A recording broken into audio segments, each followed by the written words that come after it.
In the second half of the 18th century, a brief skirmish at Great Meadows started a long and bitter war. British redcoats crossed half a world to fight to prevent a breach occurring between Britain and her American colonies. It was the war which would see eventually a young Virginian officer becoming the first president of the United States of America.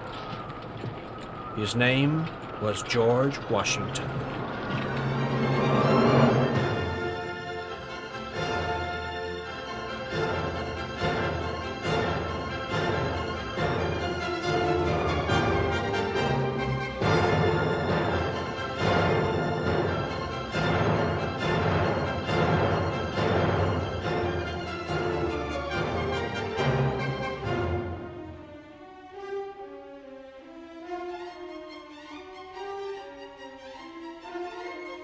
The Washingtons came to America in about 1657, just after the English Civil War.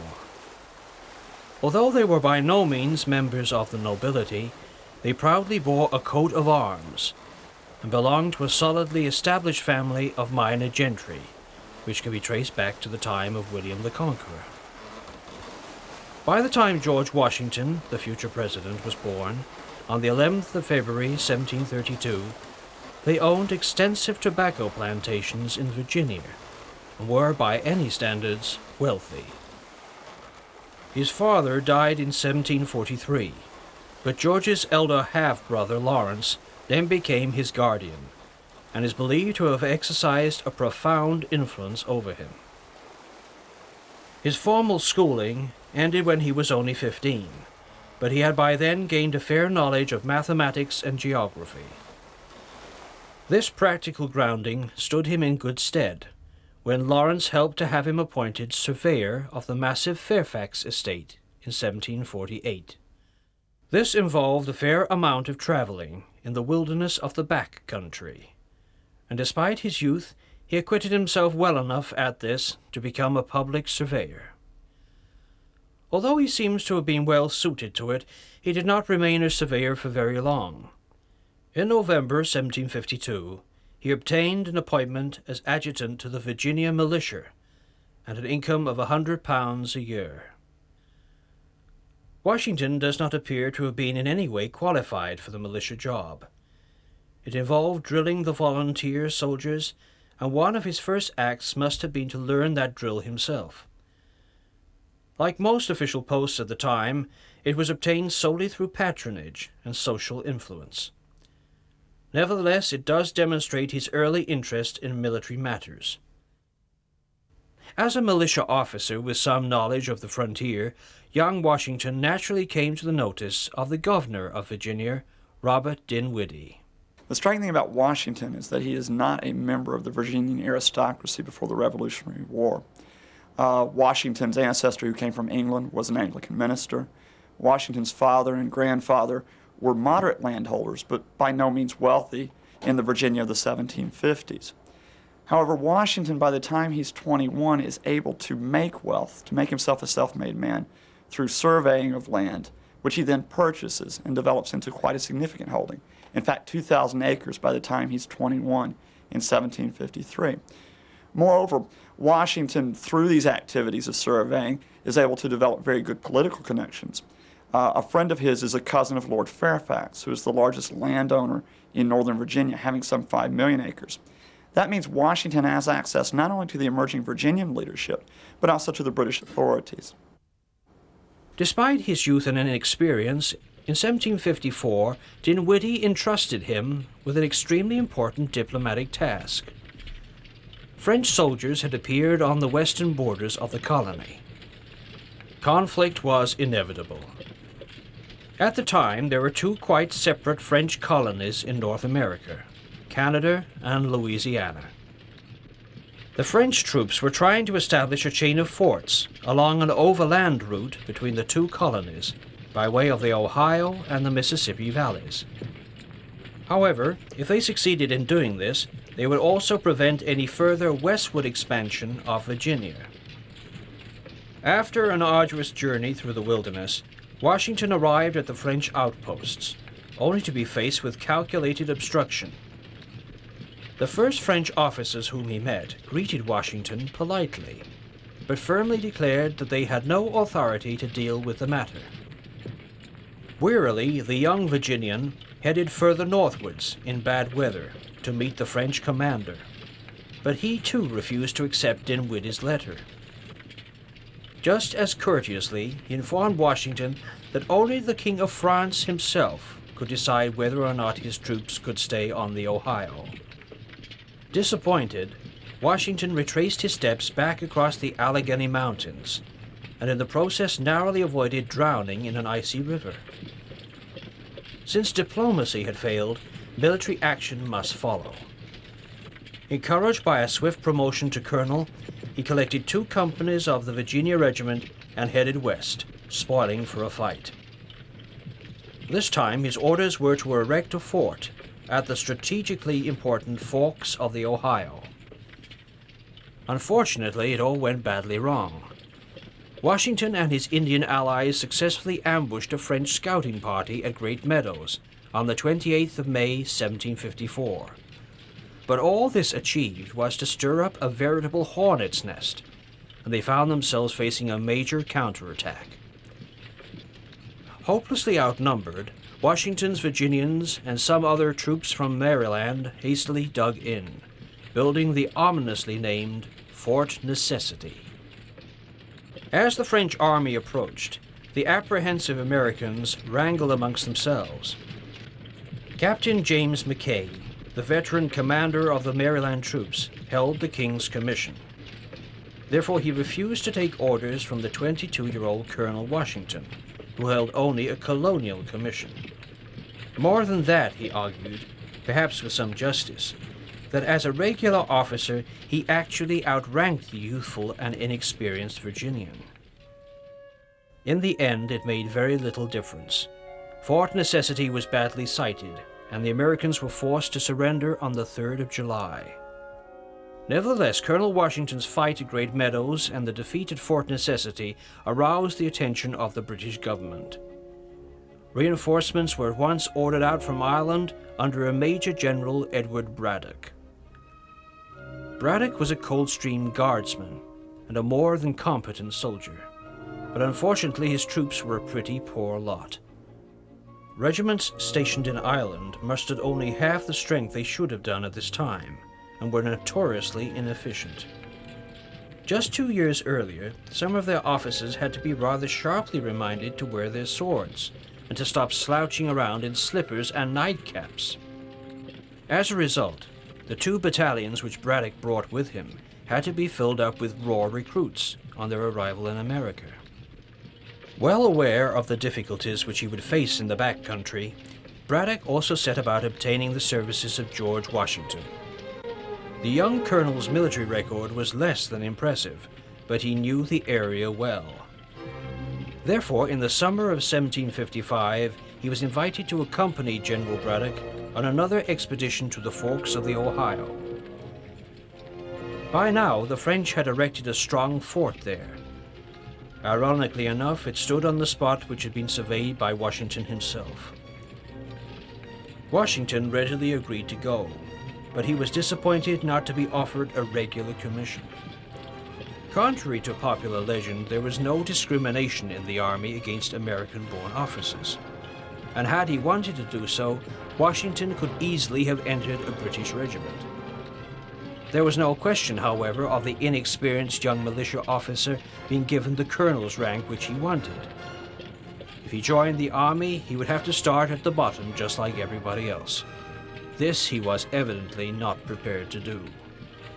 Swallowing his disappointment, therefore, Washington marched with Braddock as little more than a local guide on his staff. On the 9th of July, 1755, the British and colonial troops were just a few miles short of their objective, when they were ambushed amongst the trees on the banks of the Monongahela River. In the battle which followed, Washington was lucky to escape with his life. We were attacked, very unexpectedly I must own, by about 300 French and Indians. Our numbers consisted of about 1,300 well-armed men, chiefly regulars, who were immediately struck with such a deadly panic that nothing but confusion and disobedience of orders prevailed amongst them. The officers in general behaved with incomparable bravery, there being nearly 60 killed and wounded, a large proportion out of the numbers we had. The Virginia companies behaved like men and died like soldiers. For I believe out of the 3 companies that were there that day, scarce were left alive. In short, the dastardly behavior of the English soldiers exposed all those who were inclined to do their duty to almost certain death. And at length, despite every effort to the contrary, they broke and ran as sheep before the hounds, leaving the artillery, ammunition, provisions, and every individual thing we had with us as prey to the enemy. The battle on the Monongahela was a complete disaster, and Braddock himself was mortally wounded towards the end. For a time, the frontier was wide open and undefended. The real long-term damage, however, was done to British-American relations. Braddock's attack on Fort Duquesne in 1755 should have been a British victory. He had numerical superiority. The French did not have a large amount of provisions in the fort, and French commanders in Canada were ready to retreat. But Braddock threw away the victory, in part because he accepted the advice of George Washington. Washington said to send an advance element of Braddock's force across the river, thus splitting the British Army in two. That advance force, strung out along the road leading to Fort Duquesne, was attacked by a French party which happened to come across its path. More importantly, the British had themselves in a position where they are surrounded by trees and gullies on both sides of the road. That meant that the French and Indians were not susceptible to the bayonet charge, the one close quarters strategy that could have ensured an overwhelming victory. Instead, British soldiers trying to fire volleys were picked off one by the French and Indian forces, and ultimately Braddock retreated. It's no longer remembered this way, in part because George Washington would later get glory in the 1750s in the French and Indian Wars. But in effect, the British threw away an opportunity in 1755 which could have ended the French and Indian Wars more than 4 years before the final events that took place at Montreal.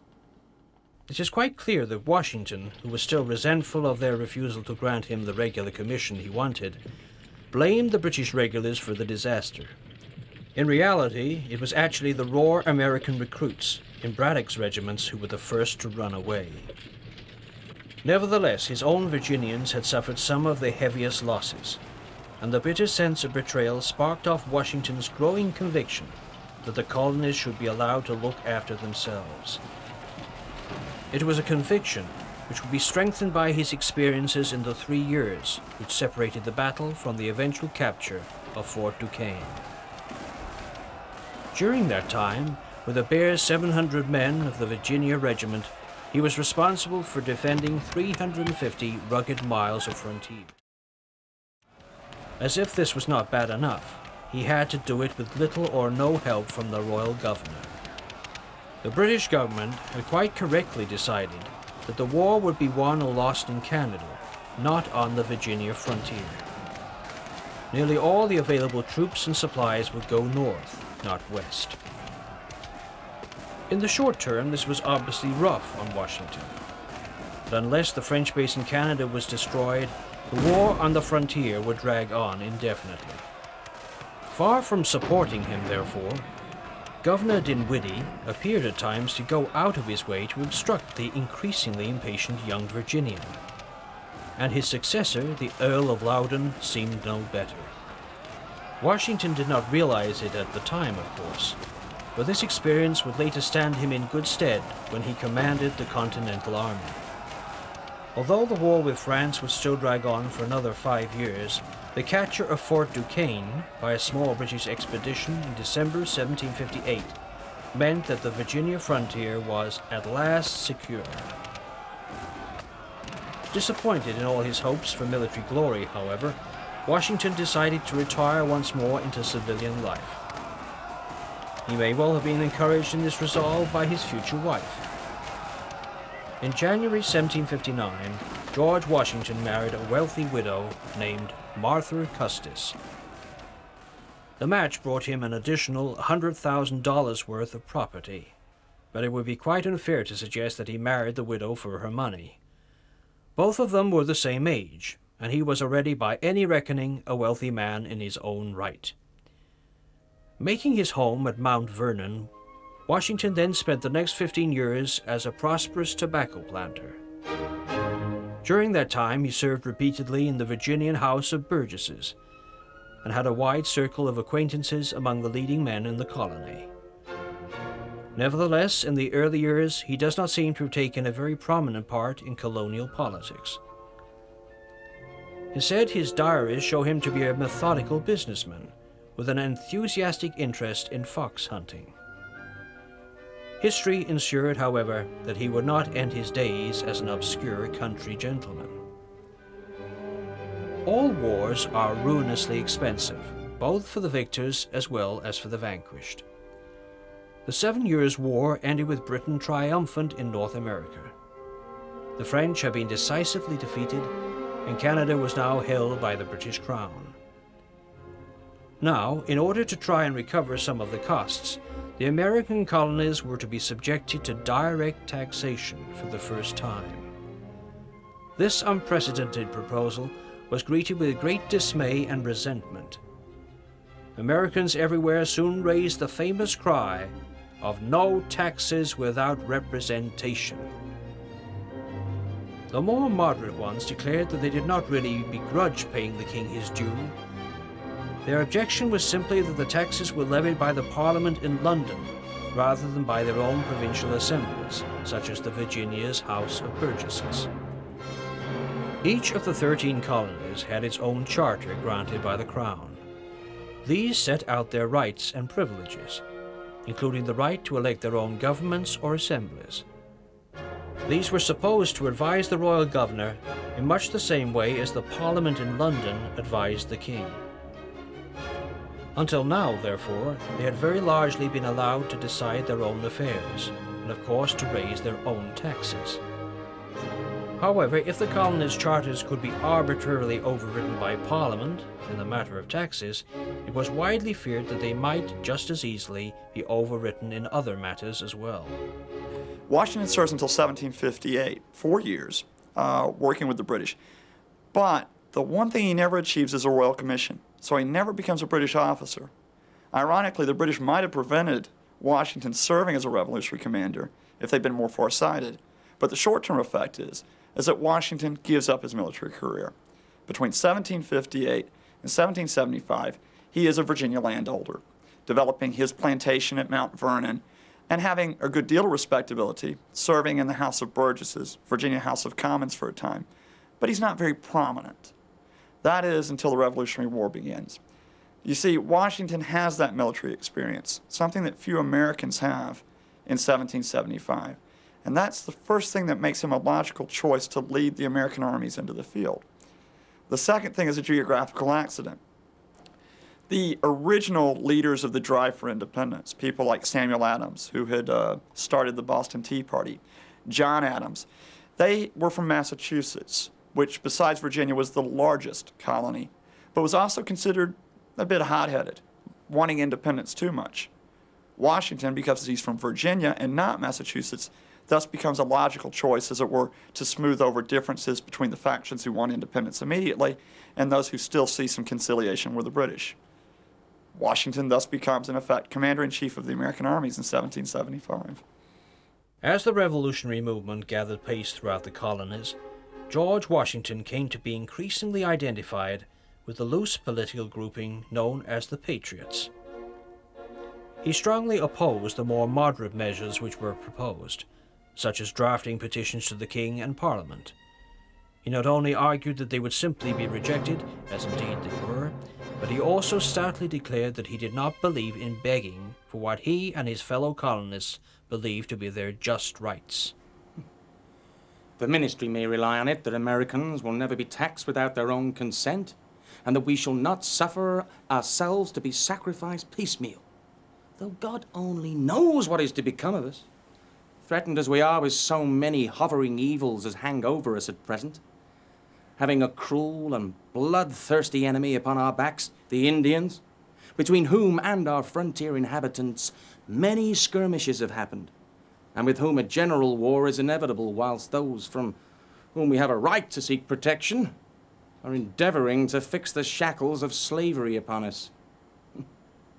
When the Virginia House of Burgesses was dissolved by the royal governor in May 1770, George Washington was amongst the members who defied him by immediately reconvening at the Raleigh Tavern in Williamsburg. There they adopted the agreement circulating through the colonies that no British goods should be imported. It was this agreement which led directly to the incident immortalized as the Boston Tea Party. A cargo of tea consigned to American merchants was dumped by a Patriot gang into Boston Harbor. This was a calculated affront to the authority of the Crown, and in retaliation the British government promptly passed a number of punitive measures.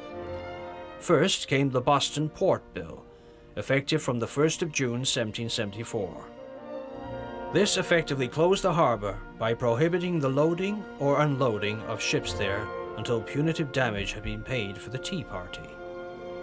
Then came the Administration of Justice Act. This provided that those accused of a capital crime committed in aiding the government could not be tried in the same colony. Although they were obviously bitterly resented by the Americans, neither act was unjustified. In particular, the Justice Act ensured that British soldiers and officials could maintain law and order without risking prosecution for assault or worse at the hands of the Patriot courts. The Third Act, however, was a different matter entirely, for it confirmed the Patriots' worst fears. The Massachusetts Government Act of May 1774 virtually annulled the colony's charter and gave the governor unfettered control.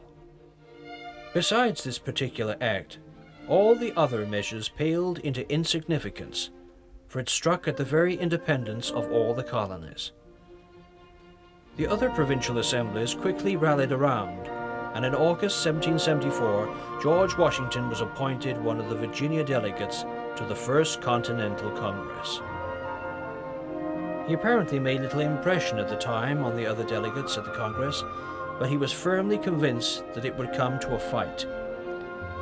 On his return to Virginia, he strongly urged that military preparations should get underway at once. A number of militia companies were raised, and he personally drilled some of the volunteers. Not only had George Washington decided that there was going to be a war, he also seems to have decided that if there was going to be an American army, he was the man who was going to lead it. At the Second Continental Congress in May 1775, he was much more conspicuous. He could hardly fail to be, since he insisted on wearing his militia uniform at all times and talking knowledgeably on military matters. The rather obvious hint was soon taken. Thus far, the New England colonies had taken the lead in resistance to the Crown. But if they were ultimately to succeed, they needed the wholehearted support of the southern colonies as well. They could best do this by naming someone from one of the southern colonies as Commander-in-Chief, and who better for the job than Colonel George Washington of Virginia. His military record might be less than impressive, of course, but he was on the spot, and by constantly wearing his smart blue and buff militia uniform, he left the delegates in no doubt that he was both ready and willing to take on the job. On the 15th of June, 1775, George Washington was unanimously elected to take command of the American forces. And like many another husband before and since, he hastily assured his wife that it really wasn't his idea. As it has been a kind of destiny that has thrown me upon this service, I shall hope that my undertaking it is designed to answer some good purpose. It was utterly out of my power to refuse this appointment without exposing my character to such censures as would have reflected dishonor upon myself and given pain to my friends. This, I am sure, could not and ought not to be pleasing to you, and must have lessened me considerably in my own esteem. No mention, you see, of the fact that he had been parading around in his militia uniform for the past 6 weeks. Anyway, it made no difference, for by then the fighting had already begun in Massachusetts. On the night of the 18th of April, 1775, a picked force of British soldiers slipped out of Boston with the intention of seizing and destroying a Patriot arms dump at Concord.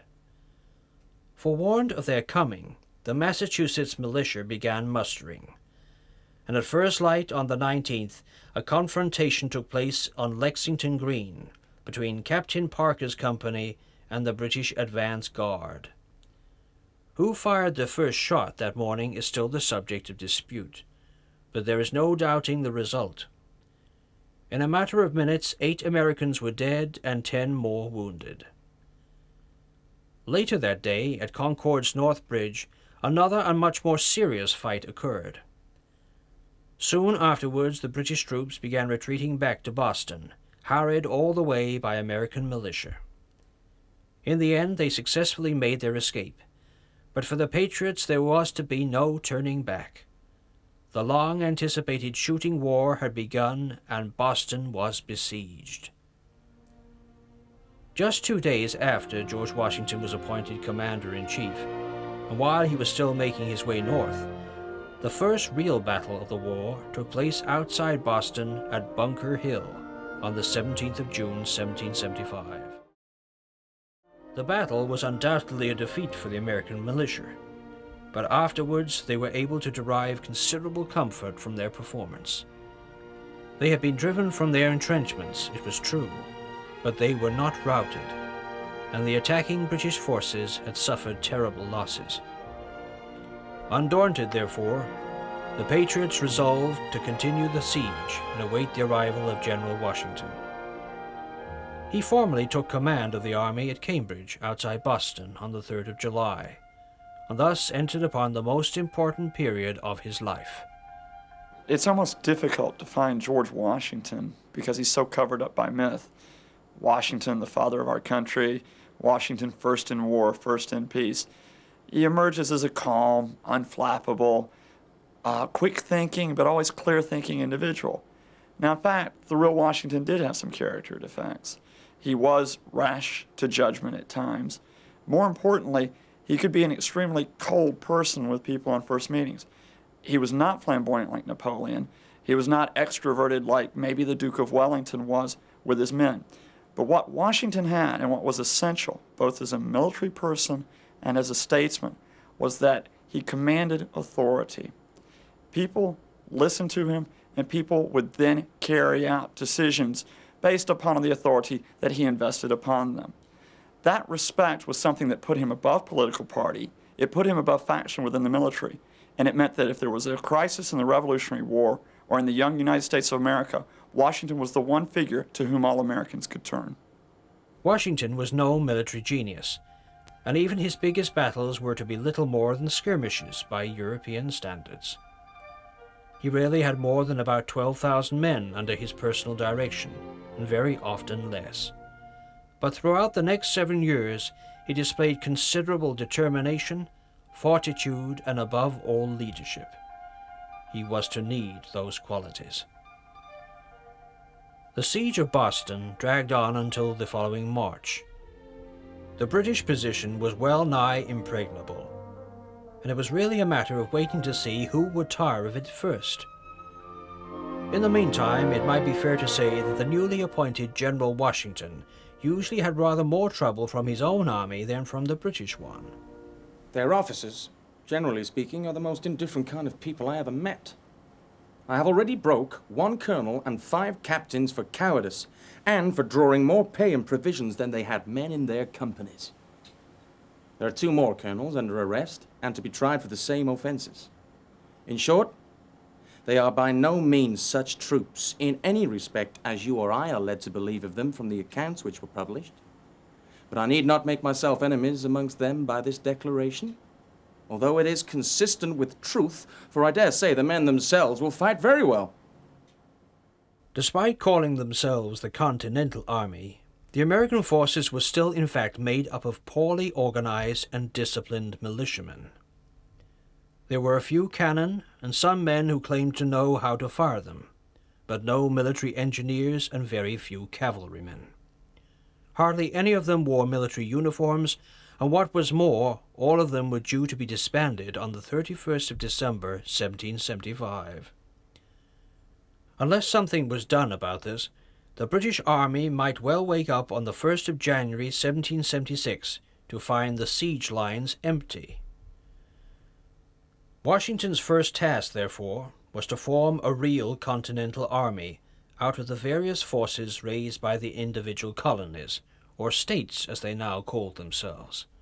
Right at the outset of the war, of course, the American forces were made up of militia, the famous Minutemen, the embattled farmers and so on, who had given the British Army quite a shock at Lexington and Concord. First place, of course, the British didn't believe that the Americans would fight. And then when the Americans did fight, they got a shock in the fact that the Americans actually won. The Americans themselves took great pride in this, and to some extent this was their undoing, because while the American militia was very good in certain conditions, pulled out to defend a particular locality from behind walls, trees and so on and so forth, that was a very different matter from actually facing an army in the field and defeating it in an open battle, which ultimately the Americans needed to do to win the war. Washington, to his great credit, recognised this, and much of his period as Commander-in-Chief of the American forces was not spent as a commander in the field, leading his men into battle, but rather preparing them for that battle, turning them from militia who were fine behind a stone wall but absolutely useless in the open, into proper regular soldiers who were fit to face the British Army in the field.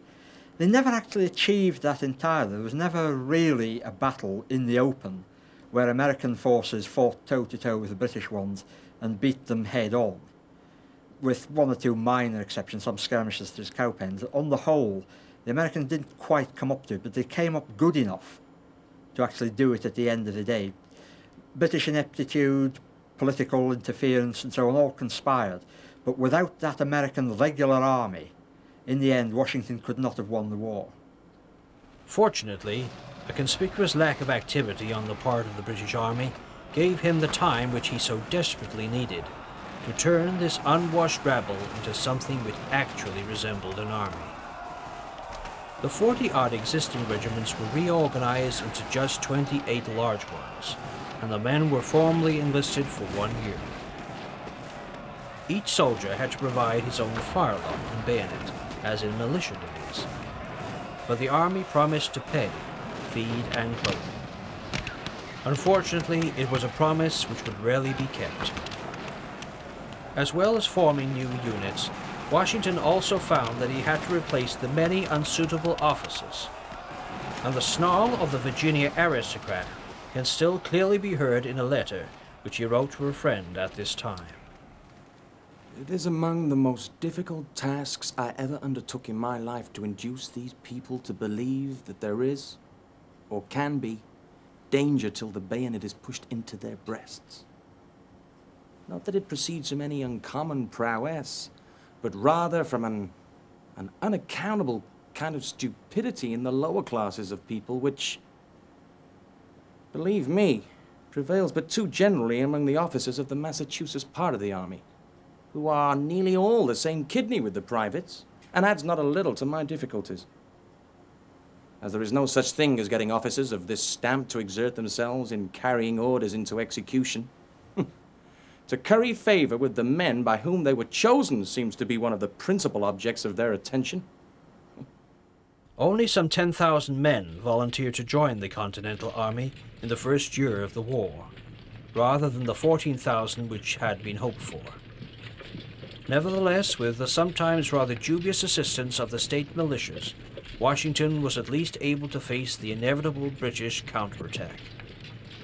Boston was eventually evacuated by the British Army in March 1776. Carried north to Halifax by the Royal Navy, it regrouped there and then launched a massive offensive against New York.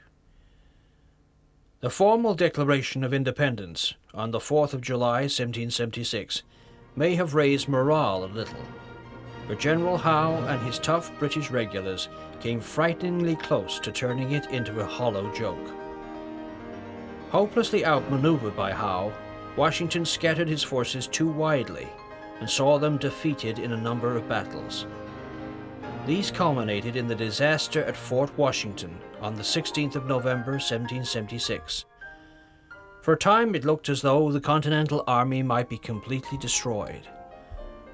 Fortunately, hidden by a thick fog, Washington succeeded in evacuating most of his men across to the safety of the Jersey shore. New York fell to the triumphant redcoats, and the demoralized American army retreated southwards through the Jerseys. Under a lesser leader, Patriot resistance might well have collapsed that winter, but Washington now showed his true greatness. Most of his men had enlisted for just 1 year, and that year was up on the 31st of December. As things stood, there was no reason whatever for them to re-enlist and serve what was increasingly looking like a lost cause. Refusing to admit defeat, Washington launched one last counterattack through the snow. On the 26th of December, he recrossed the icy Delaware River and surprised and destroyed a brigade of Hessian troops at Trenton, New Jersey. Buoyed up by that success, he then went on to launch another heavy raid against British troops at Princeton on the 3rd of February 1777. Both operations were in reality quite minor affairs, but few other commanders would have dared to attempt them in the dead of winter, with demoralized, starving, and half-naked troops. These raids gave the Continental Army some confidence in itself at last. Enough men re-enlisted to keep it going for another year. But it was going to need that confidence, for the worst was yet to come. Washington's biggest problem was that he was always fighting a war on two fronts. Before him lay the ever-formidable British Army. Behind him lay his political foes, an ineffectual Congress, and the uncooperative individual state governments. The states, separately, are too much engaged in their local concerns and have far too many of their ablest men withdrawn from the General Council. In a word, I think our political system may be compared with the mechanism of a clock, and that our conduct should derive a lesson from it. For it answers no good purpose to keep the smaller wheels in order if the greater one, which is the support and prime mover of the whole, is neglected. Forever wrangling amongst themselves, and always more concerned with the immediate priorities of the various states, they frequently left the Continental Army starved of money, men, clothing, and supplies. Indeed, a major problem throughout the war and afterwards was that just about the only thing which united all of the states was a desire to be independent of Britain. They had little desire to cooperate with each other, and some officers and politicians even went so far as to grumble that they might actually prefer to be ruled by the British Crown than by the Continental Congress. This unsatisfactory situation was not helped by Washington's inept handling of the Pennsylvania campaign in the summer of 1777. Washington's command of the American forces in the Revolutionary War was his first command. And, as sometimes happens to first-time commanders, he could make tactical mistakes. For example, he nearly had most of his force captured in New York by the British in 1776. But where Washington showed skill was in the ability to extricate himself from mistakes. So, for example, he retreated from New York, lost part of his force, but retained most of it, and then by counterattacking was able to inflict pinprick defeats upon the British in New Jersey and Pennsylvania. If the British could have trapped Washington, if they could have been more forward in their thinking, Washington might have gone down as a military failure. But he wasn't trapped. He persisted, he ducked, he dived, and ultimately he was around at the end when the British were defeated at Yorktown. So Washington made mistakes, but in the end he showed more mobility and more forethought than his British opponents. The British commander, General Howe, struck southwards. Once again, he easily outmaneuvered and defeated Washington, this time at the Brandywine Creek, and then captured Philadelphia. Undaunted, Washington regrouped and counterattacked, only to be heavily defeated yet again at Germantown on the 4th of October. There was no alternative, but to withdraw to Valley Forge, some 20 miles from Philadelphia. An entrenched camp was constructed there, and Washington settled down for the winter. Almost at once he faced a challenge to his authority. The northern states had agreed to his appointment in the first place, simply in order to ensure the support of the South. Since then, he had failed to win any real victories. Worse still, first New York had been captured, and now Philadelphia, the seat of the provisional government. Next year, who knew what further disasters might be expected? On the other hand, the northern generals had been much more successful. General Horatio Gates had not only defeated a British army led by General Burgoyne at Saratoga in October, he had even forced it into a humiliating surrender. It was time, they thought, to replace Washington with a New England man, ideally General Gates. A rather ineptly organized plot, later known as the Conway Cabal, was set in motion that winter. However, the army remained firmly behind Washington. Gates lost his nerve, and the New Englanders backed off. Washington had dealt firmly with this particular threat to his authority, but the state of his army still gave him much greater cause for concern. Without arrogance, or the smallest deviation from truth, it may be said that no history, now extant, can furnish an instance of any armies suffering such uncommon hardships as ours have done, and hearing them with such patience and fortitude. To see men without clothes to cover their nakedness, without blankets to lie on, without shoes by which their marches may be traced by the blood from their feet, and almost as often without provisions as with any, marching through frost and snow, and at Christmas taking up their winter quarters within a day's march of the enemy, without a house or a hut to cover them, and submitting to it without a murmur, is a mark of patience and obedience, which in my opinion can scarce be paralleled. The suffering endured by the American forces at Valley Forge has passed into legend. Yet there is little doubt that it was Washington's leadership which pulled them through, and indeed forged them into the tough professional army that went on to win the war. Until now, the army had muddled along more or less according to a wide variety of drill books, and the sometimes rather hazy practices of individual officers. The defeat at Germantown in October had very largely been the result of fumbling inefficiency. At first, all had gone well. The British outposts were driven in. Washington's ambitious plan for an attack by several converging columns seemed to be working.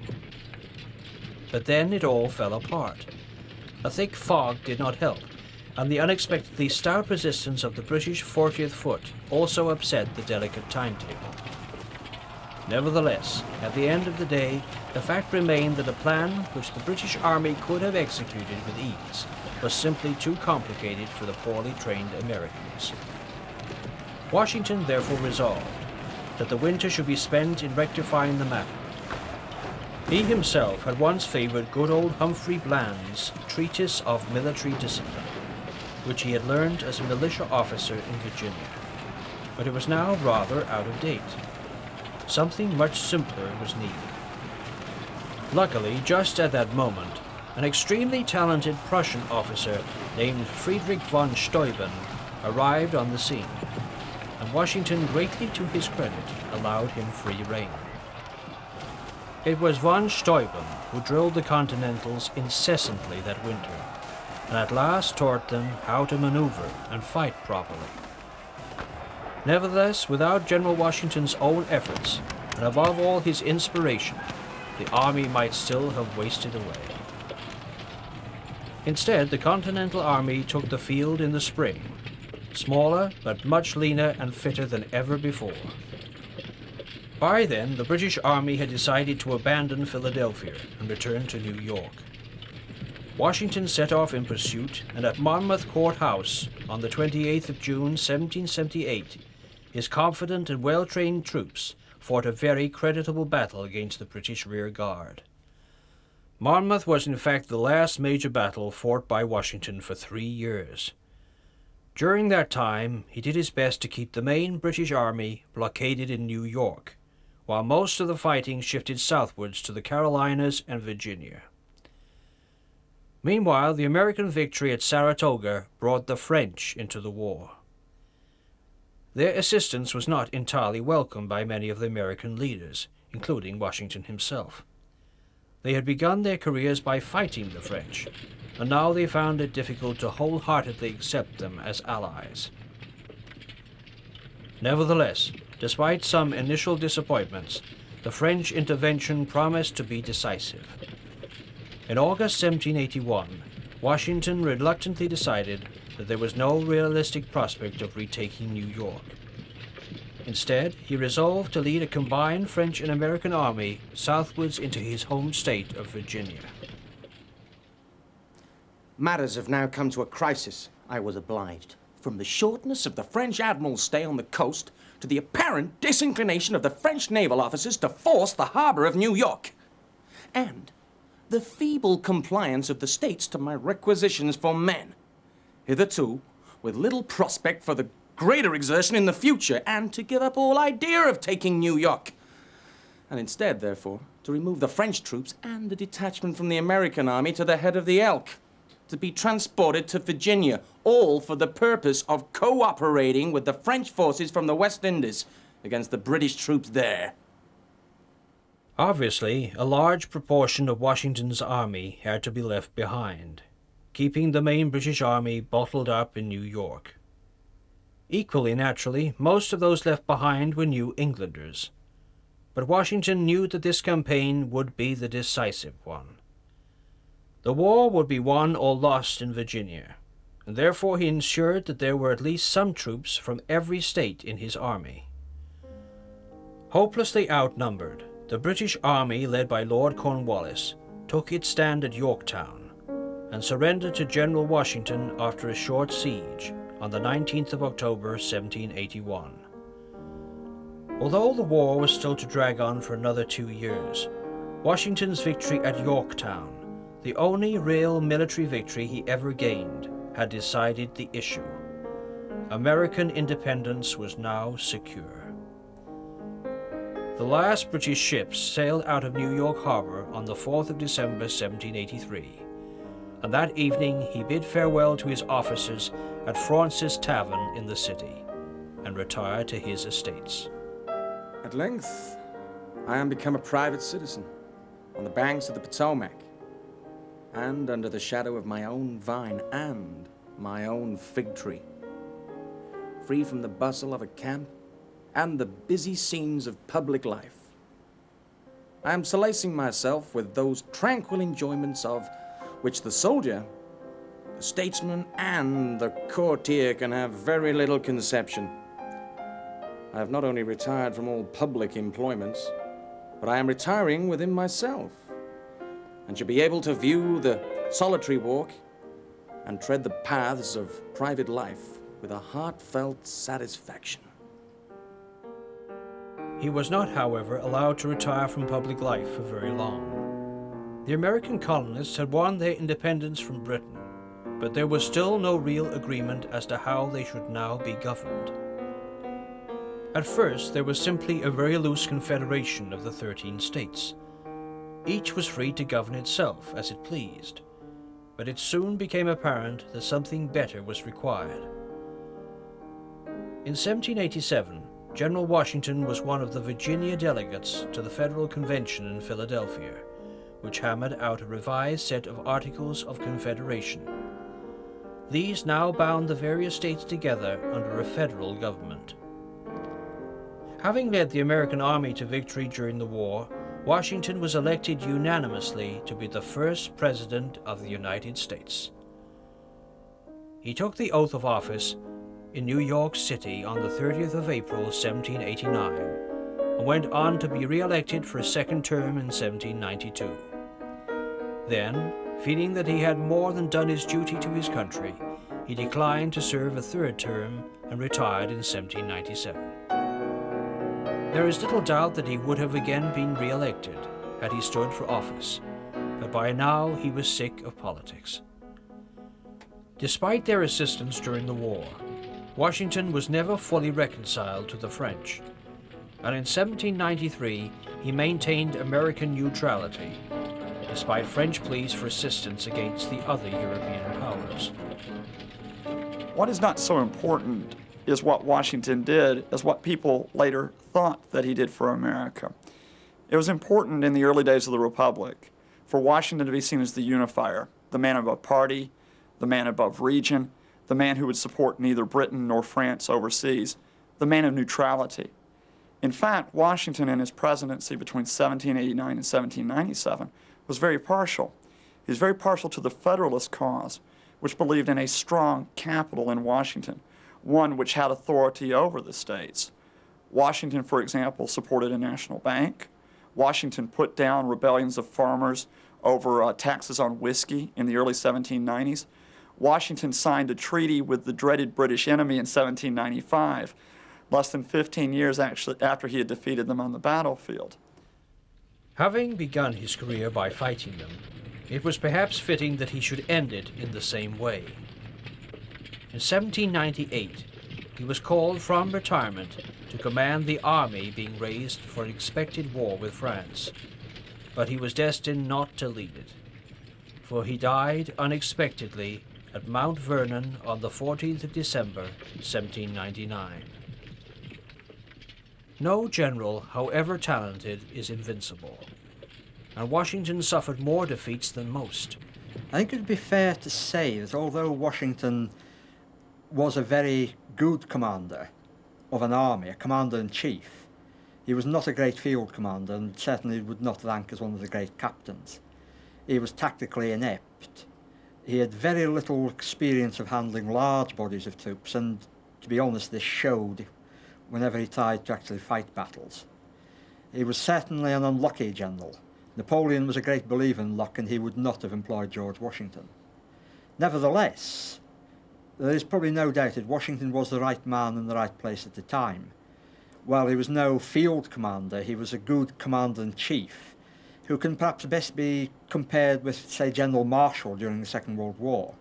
General Eisenhower was the man who led the American forces in Europe, but Marshall was the commander-in-chief who made sure that those forces were in the right place, properly trained and properly equipped. And that, I think, is probably the best comparison you can make with Washington's role in the battle. Not a good field commander, but definitely a good commander-in-chief. Excellent political general. He was able to keep Congress happy, though he was never happy with Congress, and he was able to inspire his men. He was a man to look up to, but certainly, I think it would be fair to say, not a man to win battles. Yet for all that, it is doubtful whether any other of the American leaders could have led them to ultimate victory as Washington did. It was Washington, and Washington alone, who held the army together during those terrible winters of 1776 and 1777, when defeat seemed almost inevitable. In 1800, a man named Weems brought out a small book about Washington. And this didn't talk about Washington as president and whether he sided with Alexander Hamilton or Thomas Jefferson. It talked about Washington as a small boy, a boy who, after chopping down a cherry tree, went to his father and said, "I cannot tell a lie, it was I who cut down the cherry tree," and took the punishment for the offense. It was that symbol of honesty, integrity, and decency that the young America wanted to project both at home and abroad. And that is why Washington became the father of his country. Arguably, there were better field commanders in the American army, men who understood soldiering and how to maneuver armies as Washington never could. Benedict Arnold certainly was one. But none of them had the strength of character, the patience, the determination, and even the humor, which George Washington displayed in the 8 crucial years which won independence for the United States of America.